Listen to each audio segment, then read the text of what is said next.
வந்து இந்த திருப்பரங்குன்றத்துல நடக்கிற இஷ்யூக்கு விஜய் பேச மாட்டாரு அப்படின்னு நாங்க கேக்குறோம்னா விஜய் தாங்க அந்த ஊர் எம்எல்ஏ. என்னங்க விஜய் தாங்க அந்த ஊர் எம்எல்ஏ, தெரியாதா உங்களுக்கு? ஏங்க நாங்க நீங்க மதுரையில மாநாடு நடக்கும் போது விஜய் என்னங்க சொன்னாரு? வேட்பாளர் லிஸ்ட் பச்சாரா இல்லையா? மதுரை மேற்கு உங்கள் விஜய், மதுரை தெற்கு உங்கள் விஜய், மதுரை மத்தி உங்கள் விஜய், திருப்பரங்குன்றம் உசிலம்பட்டி உங்க விஜய், உங்க விஜய் சொன்னது யாரு? அவர்தான். அப்போ உங்க தொகுதியில இவ்வளவு பெரிய கலவரம் போயிட்டு இருக்கு, பிரச்சனை போயிட்டு இருக்கு. 2 நாளா கலவர பூமியா அந்த தொகுதியை மாத்தலாம், அந்த இடத்தை மாத்தலாம்னு பாஜக முயன்றுட்டு இருக்கு. யார் அந்த பாஜகன்னு பாத்தீங்கன்னா உங்களுடைய கொள்கை எதிரி. பாத்துக்கோ, உங்களுடைய பாசிச எதிரி பாஜக இவ்வளவு வேலைகளை பண்ணிட்டு இருக்கு. உங்க தொகுதி மக்களை நீங்க பாதுகாக்கணுமா இல்லையா விஜய் சார்? நீங்க போய் நிக்கணும் நேரத்துக்கு அங்க.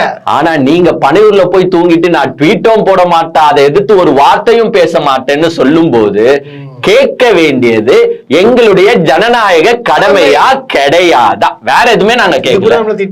கண்டிப்பா திட்டுவானுங்க.